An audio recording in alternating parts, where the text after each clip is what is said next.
దేశ రాజధాని ఢిల్లీలో కొత్త ప్రభుత్వం కొలువుదీరింది. రామ్లీలా మైదానంలో జరిగిన కార్యక్రమంలో ముఖ్యమంత్రిగా రేఖా గుప్తా ప్రమాణ స్వీకారం చేశారు. లెఫ్టినెంట్ గవర్నర్ వీకే సక్సేనా ఆమెతో ప్రమాణం చేయించారు. 27 ఏళ్ల తర్వాత ఢిల్లీలో అధికారాన్ని దక్కించుకున్న బీజేపీ ఈ కార్యక్రమాన్ని అట్టహాసంగా నిర్వహించింది. కార్యక్రమానికి ప్రధాని మోదీ, పలువురు కేంద్ర మంత్రులు, ఎన్డీఏ పాలిత రాష్ట్రాల ముఖ్యమంత్రులు, AP CM Chandrababu, deputy CM Pawan కళ్యాణ్తో పాటు ఎన్డీఏ రాష్ట్రాల సీఎంలు, పలువురు డిప్యూటీ సీఎంలు హాజరయ్యారు. ఢిల్లీకి 9వ ముఖ్యమంత్రిగా రేఖా గుప్తా హిందీలో ప్రమాణం చేశారు. అలాగే పర్వేష్ సాహిబ్ సింగ్ వర్మ, మంజీందర్ సింగ్ సిర్సా, రావీంద్ర ఇంద్రనాథ్, కపిల్ మిశ్రా, ఆశిష్ సూద్, పంకజ్ సింగ్ కూడా మంత్రులుగా ప్రమాణం చేశారు.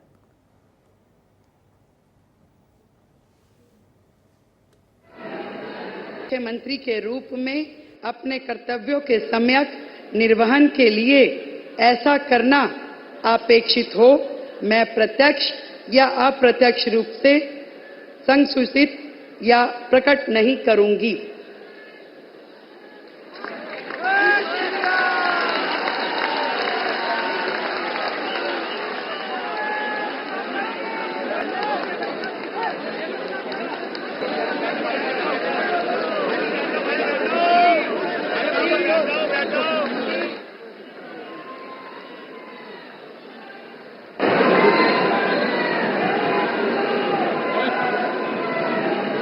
मुख्यमंत्री के రేఖా గుప్తా రాజకీయం ఉపాధ్యాయ వృత్తితో మొదలైంది. 2017లో ఢిల్లీ మున్సిపల్ కార్పొరేషన్ ఎన్నికల్లో విజయం సాధించి బీజేపీ కార్పొరేటర్గా గుర్తింపు తెచ్చుకున్నారు. ఆమె పార్టీ కార్యకలాపాల్లో చురుగ్గా పాల్గొంటూ క్రమంగా ఢిల్లీలో బీజేపీ ముఖ్య నేతగా ఎదిగారు. మహిళా విభాగంలో కీలక బాధ్యతలు నిర్వహించిన రేఖా గుప్తా పార్టీ కార్యాచరణను మరింత బలోపేతం చేయడంలో ప్రధాన భూమిక పోషించారు.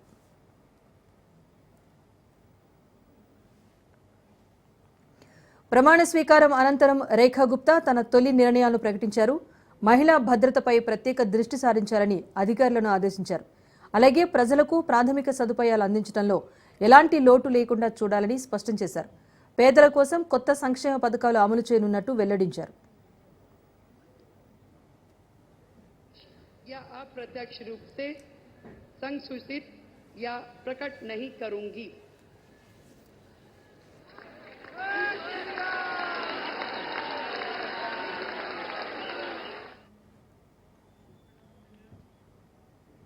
ఢిల్లీలో మంత్రులకు శాఖలు కేటాయించారు. సీఎం రేఖా గుప్తాకు హోంశాఖ, ఆర్థిక, విజిలెన్స్ శాఖలు, పర్వేష్ వర్మకు విద్యాశాఖ, పీడబ్ల్యూడీ శాఖలు కేటాయించారు.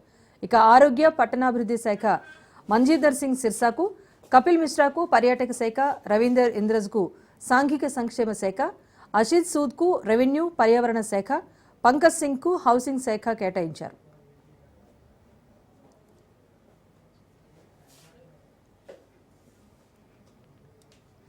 హస్తిన హస్తగతంతో కమల దళం ధీమాగా ఉంది. ఢిల్లీ సీఎం ప్రమాణ స్వీకార కార్యక్రమం అనంతరం ఎన్డీఏ నేతలు సమావేశమయ్యారు. ఈ భేటీలో ప్రధాని మోదీ కీలక వ్యాఖ్యలు చేశారు. రాబోయే రోజుల్లో ఏ ఎన్నికైనా ఎన్డీఏ ధీటుగా ఎదుర్కొంటుందన్నారు. బీహార్ అయినా, బెంగాల్ అయినా ఎక్కడా తగ్గేదేలే అన్నారు ప్రధాని. అన్ని ఎన్నికల్లో ఎన్డీఏ ఒక శక్తిగా ఎదుగుతోందన్నారు.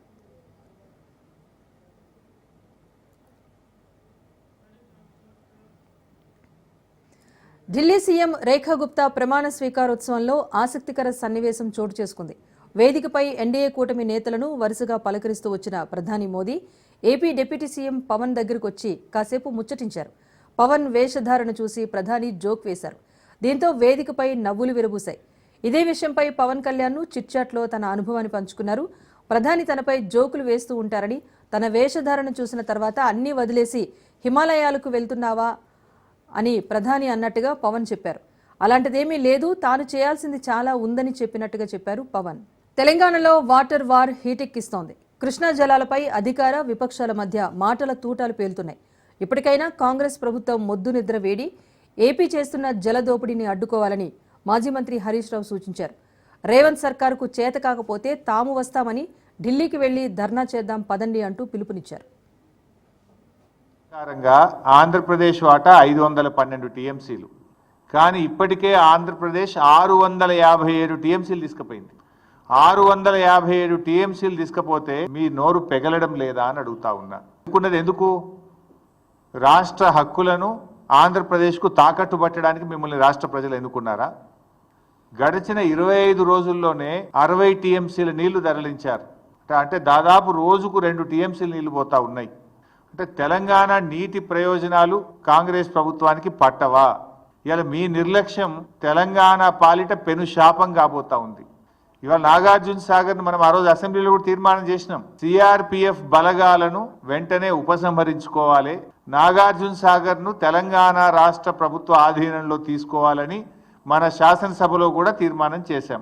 నవంబర్ 30, 2023 నాడు ఏ స్టేటస్ అయితే ఉందో తిరిగి ఆ స్టేటస్ లో కృష్ణా నదీ జలాల్లో తెలంగాణకు అన్యాయం జరుగుతుందంటే మీ వల్లనే అని చెప్పి నేను మనం చేస్తున్నా. మీ వల్లనే శ్రీశైలం బ్యాక్ వాటర్ నుంచి మీరు మరి జగన్మోహన్ రెడ్డి గారితో మీరు విందులు విలాసాలు బిర్యానీలు చేసుకుని హలైబలై చేసుకుని మీరు అతన్ని పోతిరెడ్డిపాడు సామర్థ్యం పెంచనిచ్చిండ్రు, మీరు రాయలసీమ లిఫ్ట్ ఇరిగేషన్ పెంచనిచ్చిండ్రు, మీ హయాంలో ముచ్చుమర్రి కెపాసిటీ పెరిగింది. మీరు ఈ రోజు కృష్ణా నదీ జలాల్లో తెలంగాణకు అన్యాయం జరుగుతానికి మీరు కారణం. అంతకుముందు ఉమ్మడి ఆంధ్రప్రదేశ్ లో మలయాళ మూచుమర్రి పోతిరెడ్డిపాడు కలిపి అంతకుముందు కాంగ్రెస్ ప్రభుత్వంలో 10 ఏళ్లలో 727 టీఎంసీలు శ్రీశైలం రిజర్వాయర్ నుంచి అవుట్ సైడ్ ద బేసిన్ తీసుకపోతే ఈ గొప్ప టీఆర్ఎస్ ప్రభుత్వంలో 1200 టీఎంసీలు తీసుకుపోయినరు.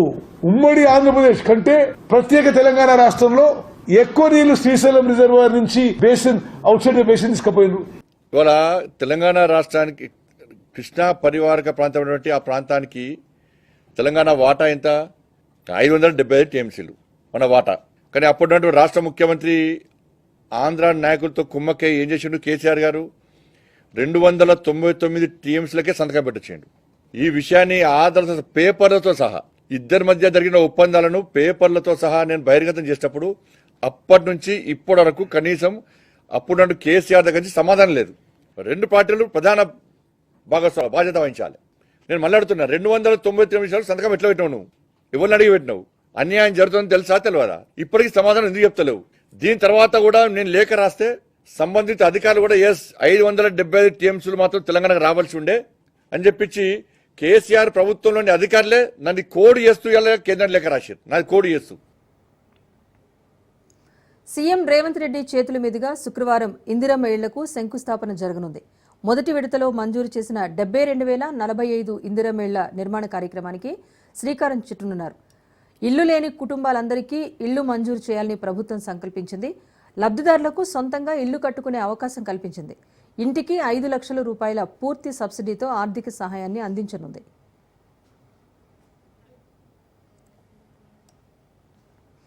కేంద్ర ప్రభుత్వంపై మంత్రి సీతక్క ఫైర్ అయ్యారు. కేంద్ర ప్రభుత్వ వైఫల్యాలను మంత్రి ఎండగట్టారు. ప్రతి ఏడాది 2 కోట్ల ప్రైవేటు ఉద్యోగాలు కల్పిస్తామన్న హామీని బీజేపీ ప్రభుత్వం విస్మరించిందని విమర్శించారు.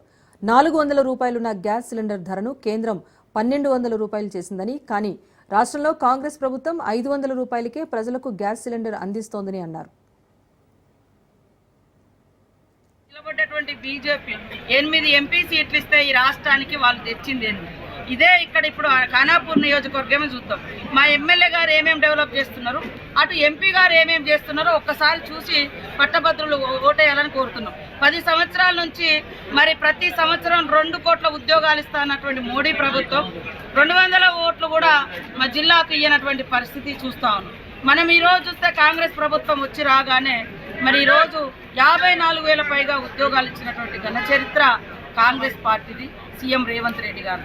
అందుకనే ఇవాళ ప్రజల మనిషిగా మళ్ళా యొక్క మరి ప్రభుత్వ కార్యక్రమాలు ప్రభుత్వ పథకాలు బలంగా యువతకు ఉద్యోగులకు అందుబాటులోకి తీసుకెళ్లే విధంగా పనిచేసేటువంటి బీఆర్ఎస్ పై ప్రభుత్వ విప్ ఆది శ్రీనివాస్ హాట్ కామెంట్స్ చేశారు.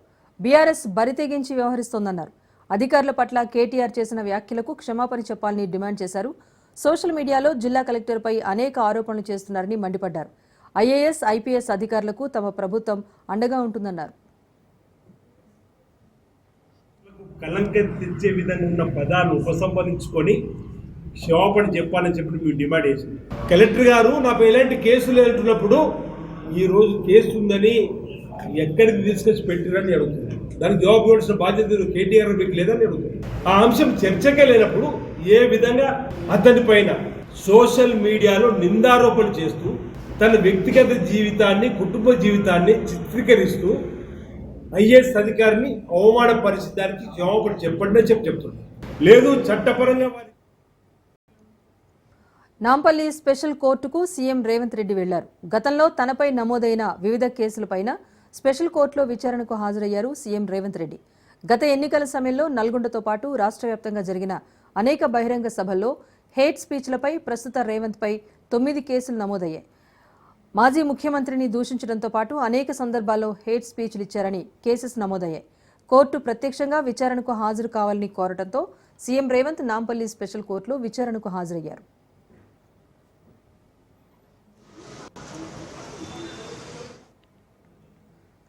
సంచలనం రేకెత్తించిన ఫోన్ ట్యాపింగ్ కేసులో కీలక పరిణామం చోటు చేసుకుంది. ఫోన్ ట్యాపింగ్ కేసులో నిందితులుగా ఉన్న 3కి నాంపల్లి కోర్టు బెయిల్ మంజూరు చేసింది. ఫోన్ ట్యాపింగ్ కేసులో ఆరోపణలు ఎదుర్కొంటున్న నిందితులు వంశీకృష్ణ, సంతోష్ కుమార్, పరశురాములు ప్రస్తుతం చెంచల్గూడ జైల్లో ఉన్నారు. వీరికి కోర్టు బెయిల్ ఇస్తూ ఉత్తర్వులు జారీ చేసింది. 3కి వేర్వేరుగా 20,000 రూపాయల పూచీకత్తు, 2 షూరిటీలు సమర్పించాలని నాంపల్లి కోర్టు ఆదేశించింది. ఈ కేసులో నిన్న హైకోర్టు ఇచ్చిన మధ్యంతర స్టే ఉత్తర్వులను నాంపల్లి కోర్టుకు నిందితుల తరపు న్యాయవాది లక్ష్మణ్ సమర్పించారు. దీంతో వారికి కోర్టు బెయిల్ మంజూరు చేసింది.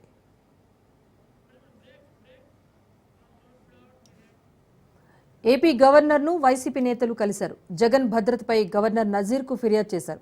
జగన్కు భద్రత కల్పించడంలో ప్రభుత్వం నిర్లక్ష్యం వహిస్తోందని వైసీపీ ఆరోపిస్తోంది. గుంటూరు మిర్చి యార్డుకు జగన్ వెళ్లిన సందర్భంగా జనం పెద్ద సంఖ్యలో తరలివచ్చారని, తొక్కిసలాట జరిగే ప్రమాదం ఉన్నా పోలీసులు స్పందించలేదని ఆరోపిస్తున్నారు.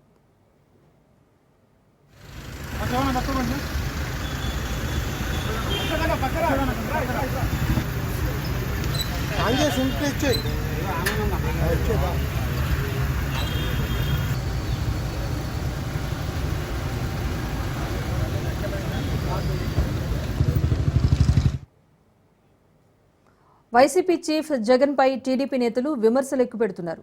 జగన్ ఒక ఎమ్మెల్యే మాత్రమేనని, ఆయన ప్రతిపక్ష నేత కాదని అన్నారు. జగన్ కు లండన్ మందులు వికటించినట్టున్నాయని, మగాళ్ల అందాలు, బట్టలిప్పటం వంటి మాటలను జగన్ మాట్లాడుతూ ఉండటం ఆందోళన కలిగిస్తోందన్నారు. ప్రతిపక్ష నేత అని అనుకుంటున్నాడు. ఇంకా చుట్టూ భజన బ్యాచ్ ఒకటి తయారైంది, సీఎం అని. ఇంకా అతను సీఎం హోదాలో ఉన్నాడు అనుకుంటున్నాడు, భద్రత కోరుకుంటా ఉన్నాడు. ఇవన్నీ సిగ్గుసేటు. అలాగే మన కొడాలని మైక్ ఒక విలేకరు అడిగిన ప్రశ్నకి నేను తీసేస్తే ఆ మైక్ కట్టుకుని తిరుగుతావా అని అడుగుతున్నాడు. అంటే ఈయన తీసేశారు, ఈయన నగ్గించలేదు కాబట్టి ఇప్పుడు ఈయన ప్రజల సమస్యలు అనవసరం, ఇంకా ఆయనకి ఎలక్షన్ వచ్చినప్పుడే బయటకు వస్తాడు. ఈ తీరు ఎలా ఉందంటే, మేము పుల్లు సింహాలు, పులివెందల పులి అని ఆయన, ఈయనేమో గుట్కారాజు అని, ఈ రకరకాల వెర్షన్స్ లో రకరకాల బూతులు, రకరకాల యావిగేషన్స్ చేసి ఈరోజు చేసిన తప్పులకు భయపడి బయటికి రావడానికి కూడా జడిసే పరిస్థితి. ఇంకా రెడ్ బుక్ ఓపెన్ చేయకుండానే రెడ్ బుక్ అని తడుముకుంటా ఉన్నారు. ఏదేమన్నప్పటికీ కొద్ది విచారించవలసిన విషయం. ఎందుకంటే 7 సముద్రాలు దాటినా సరే మేము తీసుకుని వస్తాం, నిలబెడతాం అని అంటంలో తప్పలేదు, కానీ బట్టలు ఇప్పించి చూస్తాం అంటాం మాత్రం అది చాలా విచారించదగ్గ విషయం. ఏదేమన్నప్పటికీ ఆయనకి మంచి వైద్యం భారతి గారు అందించాలని మనస్ఫూర్తిగా కోరుకుంటూ, మరి ఇలాంటి అంటే మొన్నటి వరకు ఒక రకం, ఇప్పుడు మగవాళ్ళ మీదకి వెళ్ళింది ఆయన దృష్టి. మరి ఇవన్నీ కూడా కొద్దిగా ప్రక్షాళన చేసుకోమని. ఏపీలో మిర్చి సెగ చల్లారటం లేదు. రైతు సమస్యలపై టీడీపీ, వైసీపీ మధ్య ఫైట్ జరుగుతోంది. మిర్చి రైతుల ఇబ్బందులను కేంద్రం దృష్టికి తీసుకువెళ్లాలని చంద్రబాబు నిర్ణయించుకోగా అసలు రైతులను పట్టించుకోవటం లేదంటూ విమర్శిస్తున్నారు జగన్. జగన్ కమెంట్స్ కు సీఎం చంద్రబాబు స్ట్రాంగ్ గానే కౌంటర్ ఇచ్చారు. ప్రజా సమస్యల పరిష్కారం కోసం రాజకీయం చేయాలని జగన్ కు సీఎం చంద్రబాబు చురకలంటించారు. తీసేశారు, కిసాన్ కాక 20,000 రూపాయలు ఏదైతే ఇస్తామని చెప్పారో అది కూడా రైతులను మోసం చేసిన పరిస్థితిలో ఈ రోజు రాష్ట్ర ప్రభుత్వం కనిపిస్తా ఉంది. రైతులకు ఈ రోజు 0 వడ్డీ రాని పరిస్థితి ఈ రోజు రైతాంగం మీద కనిపిస్తా ఉంది. చంద్రబాబు నాయుడు గారు ఇప్పటికైనా కళ్ళు తెరవాలి, గుంటూరు మిర్చి యార్డుకు రావాలి, వచ్చి రైతుల కష్టాలు తెలుసుకొని రైతులకు కనీస గిట్టుబాటు ధర వచ్చే విధంగా రైతుల కోసం చంద్రబాబు నాయుడు గారు గట్టిగా నిలబడకపోతే తీవ్రమైన పరిణామాలుంటాయి. రాబోయే రోజుల్లో రైతుల తరపున చంద్రబాబు నాయుడు గారిని హెచ్చరిస్తా ఉన్నాం. ఈరోజు ఇక్కడ కూడా పరిస్థితి ఏమిటి అంటే, ఒక ప్రతిపక్ష నాయకుడు ఇక్కడికి వస్తున్నాడు అనంటే రైతులతో మాట్లాడే ప్రయత్నం చేస్తున్నాడు అనంటే కనీసం పోలీసుల భద్రత కూడా చంద్రబాబు నాయుడు గారు ఇవ్వని పరిస్థితి. నేను ఇదే చంద్రబాబు నాయుడు గారికి చెప్తా ఉన్నా, ఎల్లకాలం ఈ ప్రభుత్వం ఉండదు. రేపొద్దున ప్రతిపక్షంలో మీరు కూర్చున్నప్పుడు ఇదే మాదిరిగా పోలీసు భద్రత మేము తీసేస్తే ఎలా ఉంటుందో ఒక్కసారి ఆలోచన చేసుకో చంద్రబాబు. ఈరోజు ఎమ్మెల్సీ ఎలక్షన్ జరుగుతున్నాయి. అలాంటి ఎమ్మెల్సీ ఎలక్షన్ జరిగేటప్పుడు కోడ్ ఆఫ్ కాండక్ట్ ఉంది, మీరు రావడానికి వీలు లేదు అని స్పష్టంగా చెప్పిన తర్వాత దాన్ని వైలేట్ చేసి వెళ్ళడం, వైలేట్ చేసి వెళ్ళి మార్కెట్ కమిటీలు ఇవన్నీ చేయడం, చేసిన తర్వాత మళ్ళీ పోయి మాకు సెక్యూరిటీ ఇవ్వలేదని కంప్లైంట్ చేయడం. అంటే మీరు చేసే ఇల్లీగల్ యాక్టివిటీస్ కూడా సెక్యూరిటీ ఇవ్వాలంటే కరెక్ట్ కాదు. ఎప్పుడు కూడా రాజకీయ పార్టీల్లో ఉండే నాయకులం ప్రజాస్వామ్యయుతంగా ప్రవర్తించాలి. ప్రజాస్వామ్యంగా ప్రవర్తించకుండా హై హ్యాండెడ్గా రౌడీజాలు చేస్తామంటే అది కరెక్ట్ కాదు. ఒకసారి నేను అడుగుతున్న, రాష్ట్రంలో ఉండే ప్రజలందరూ అర్థం చేసుకోవాల్సిన అవసరం ఉంది. ఎన్నికల కమిషన్ చెప్పింది, నేను చెప్పలా. ఎన్నికల కమిషన్ తెలుగుదేశం పార్టీ ఎన్డీఏ కాదు, స్వయం ప్రతిపత్తి కలిగిన వ్యవస్థ. అది అన్ని రాజకీయ పార్టీలను రెగ్యులేట్ చేసే వ్యవస్థ. వైసీపీపై మంత్రి కొల్లు రవీంద్ర ఆగ్రహం వ్యక్తం చేశారు. జగన్ తన తీరు మార్చుకోకపోతే 11 మంది వైసీపీ ఎమ్మెల్యేల బట్టలు ఊడదీసేందుకు సిద్ధంగా ఉన్నారంటూ హెచ్చరించారు. వైసీపీ అభ్యర్థులకు గత ఎన్నికల్లో ప్రజలు బుద్ధి చెప్పిన విషయాన్ని మరిచిపోయారని ఎద్దేవా చేశారు. నేరస్తుడైన వంశీని పరామర్శించేందుకు వెళ్లటం ఒక తప్పైతే అక్కడ పోలీసు అధికారులను ఉద్దేశిస్తూ హెచ్చరికలు చేయడం మరో నేరమన్నారు. వీళ్ళు పర్మిషన్ తీసుకుని జిల్లా కలెక్టర్ వెళ్ళడానికి లేదన్నారు, పోలీసులు అనుమతి నిరాకరించారు. అనుమతులు తీసుకుని వెళ్ళడానికి మాకేం అభ్యంతరం లేదు. కానీ ఒక ఉద్దేశపూర్వకంగా ప్రజల్ని రెచ్చగొట్టడానికి, లేకపోతే ఇక్కడ ఒక అరాచకాలు సృష్టించడానికి ప్రయత్నం చేస్తే అది జరగను. ఆ విషయంలో ఎటువంటి వేరే ఆలోచన లేదు. మొన్న కూడా వంశీని మేమేమి అరెస్ట్ చేయాలనుకుంటే ఫస్ట్లోనే చేసాము. కానీ అతనంతటా అతనే కిడ్నాప్ చేసి ఒక దళిత సోదరుని కిడ్నాప్ చేశాడు కాబట్టి వాళ్ళు పెట్టినటువంటి కేసు మీద అతను అరెస్ట్ చేయడం జరిగింది. ఎస్సీ ఎస్టీ కేసు పెట్టి అతను అరెస్ట్ చేయడం జరిగింది. ఈయన వెళ్ళి వారికి ఒత్తాసు పలుకుతారు. అక్కడ ఏమి చేయలేదు అమ్మాయి కూడా అని చెప్తా ఉన్నారు. ఇవాళ మొత్తం గన్నవరం కాదు, రాష్ట్ర ప్రజలందరూ కూడా చెప్తారు వంశీ గారి గురించి కానీ వైసీపీ నాయకుల గురించి కానీ. ఇవాళ జగన్మోహన్ రెడ్డి గారు అవలంబిస్తున్నటువంటి విధానం కరెక్ట్ కాదు. కరెక్ట్ చేసుకోకపోతే ఆయన చెప్తా ఉన్నాడు, పోలీసు అధికారులు గొడ్లోడు తెస్తారంట. సప్త సముద్రాల అవతల ఉన్న రిటైర్ అయిపోయినా తీసుకొచ్చి గొడ్లోడు తెస్తాను అంటే ఇన్వెస్టిగేషన్ ఉన్నటువంటి కేసుని నువ్వు బెదిరిస్తావా? పోలీసు అధికారులను బెదిరిస్తావా? సాక్షులను బెదిరిస్తావా? పార్వతీపురం మన్యం జిల్లాలో వైసీపీ అధినేత జగన్ పర్యటించారు. పాలకొండ నగర పంచాయతీ కౌన్సిలర్లతో జగన్ సమావేశమయ్యారు. కూటమి నేతల ప్రలోభాలకు లొంగకుండా బలంగా నిలబడ్డారని కౌన్సిలర్లను అభినందించారు జగన్. గంజాయి వనంలో తులసి మొక్కల్లా ఉన్నారని ఆయన ప్రశంసించారు.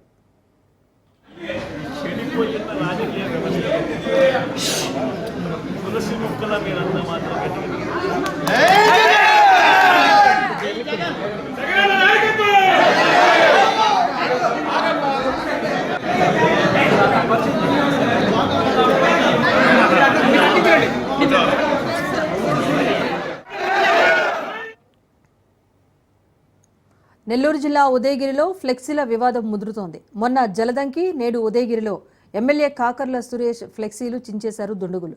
ఫ్లెక్సీల చించివేతతో నాయకుల మధ్య విభేదాలు బయటపడ్డాయి. ఫ్లెక్సీల చించివేతపై టీడీపీ నాయకులు పోలీసులను ఆశ్రయించారు. ఘటనా స్థలాన్ని పరిశీలించిన పోలీసులు కేసు నమోదు చేసి దర్యాప్తు చేస్తున్నారు.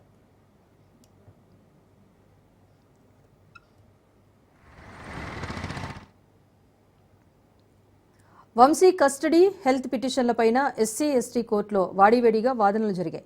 వాదనలు ప్రతివాదనలు విన్న ధర్మాసనం తీర్పు వాయిదా వేసింది. అలాగే వంశీ మరో 2 కస్టడీ పిటిషన్లపైన శుక్రవారం తీర్పు ఇవ్వనుంది. అనారోగ్య సమస్యలున్న వంశీకి ఎత్తున్న టేబుల్ ఏర్పాటు చేయాలని న్యాయవాదులు కోరగా జైలు సిబ్బంది, వైద్యుడిని అడిగి తెలుసుకుంటామన్నారు జడ్జి. అటు వంశీని ప్రత్యేక సెల్లో ఎందుకు ఉంచారని జైలు అధికారులను ప్రశ్నించారు జడ్జి. అయితే జైల్లో బ్లేడ్, గంజాయి ముఠా సభ్యులున్నారన్న అధికారులు భద్రత దృష్ట్యా వంశీని ప్రత్యేక సెల్లో ఉంచినట్టుగా జడ్జికి తెలిపారు.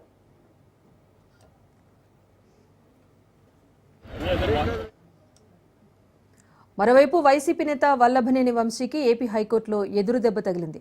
వంశీ ముందస్తు బెయిల్ పిటిషన్ను ధర్మాసనం కొట్టివేసింది. గన్నవరం టీడీపీ ఆఫీస్పై దాడి కేసులో బెయిల్ కోరుతూ వంశీ పిటిషన్ దాఖలు చేయగా విచారించిన కోర్టు పిటిషన్ను డిస్పోజ్ చేసింది.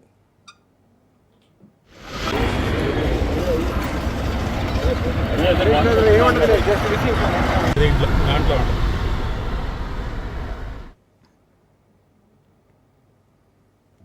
హైదరాబాద్ బంజారాహిల్స్ రోడ్ నెంబర్ 1లోని స్టార్ హోటల్ తాజ్ బంజారా హోటల్ను జీహెచ్ఎంసీ అధికారులు సీజ్ చేశారు. గడిచిన 2 సంవత్సరాలుగా పన్ను చెల్లించడంలో తాత్సారం చేయడంతో పాటు పలుమార్లు నోటీసులు జారీ చేసినా స్పందించడం లేదని, చివరికి రెడ్ నోటీసులు సైతం జారీ చేశామని ఏఎంసీ ఉప్పలయ్య తెలిపారు. 2 సంవత్సరాలుగా సదరు సంస్థ ₹1,40,00,000 పన్ను బకాయి ఉందని, ఎంతకు స్పందించకపోవడంతో హోటల్ను సీజ్ చేసినట్లు అధికారులు తెలిపారు.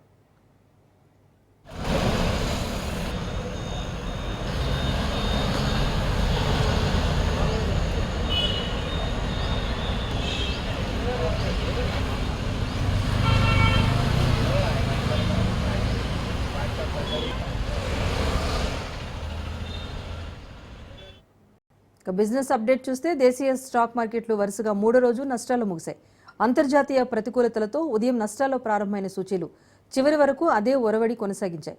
ట్రేడింగ్ ముగిసే సమయానికి సెన్సెక్స్ 203 పాయింట్ల నష్టపోయి 75,935 పాయింట్ల వద్ద స్థిరపడింది.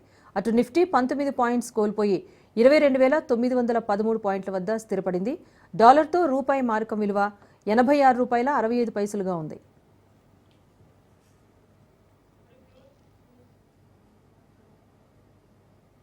ఇది prime time update. Stay with us.